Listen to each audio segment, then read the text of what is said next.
দেখো বন্ধুরা,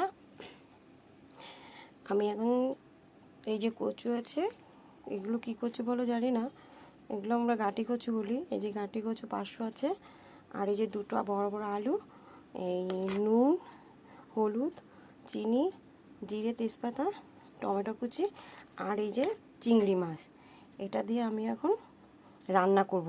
তোমাদের সেদিন মাছের তরকারি খেতে যে খুব ঝাল লেগেছিলো, তো আজকে আর ঝাল লাগবে না, আজকে পুরো মশলা ছাড়াই রান্না করব। এর মধ্যে জিরে তেজপাতা আছে, আর এই যে টমেটো কুচি, এই যে হচ্ছে রান্না করার পদ্ধতি, ঠিক আছে? এই যা যা দেখেছো, এই আজকে আর অত ঝাল ঠাল লাগবে না। আমি রান্না করছি, তোমরা দেখো, আর রান্না করার পরে তোমরা আবার দেখবে। হ্যাঁ, লেগেছিলো মাছ দিয়ে ভাত খেতে, আজকে ঝাল লাগবে না। আজকে চিংড়ি মাছ দিয়ে মুখি কচু দিয়ে করেছি, তোমাদের একটু ঝাল লাগবে না। এই দেখো, আজকে মশলা চাটা তরকারি করেছি। সেদিনকেও ঝাল না, আমি সব কাঁচা লঙ্কা বাটাই করি, এটাও কাঁচা লঙ্কা দিয়েই করেছি। আজকে আর ঝাল লাগবে না।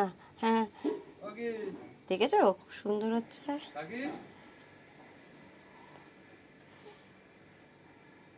ভালো লাগলে একটা কমেন্ট করো, লাইক করো, শেয়ার করো। এই দেখো বন্ধুরা, আলু কচু চিংড়ি মাছ দিয়ে তরকারি করেছি। আজ আর ঝাল লাগবে না, সেদিন খুব ঝাল লেগেছিলো তোমাদের খেতে, আজকে আর ঝাল লাগবে না। এই দেখো, আজকে মশলা নেই, আবার বলো না খুব ঝাল খুব ঝাল।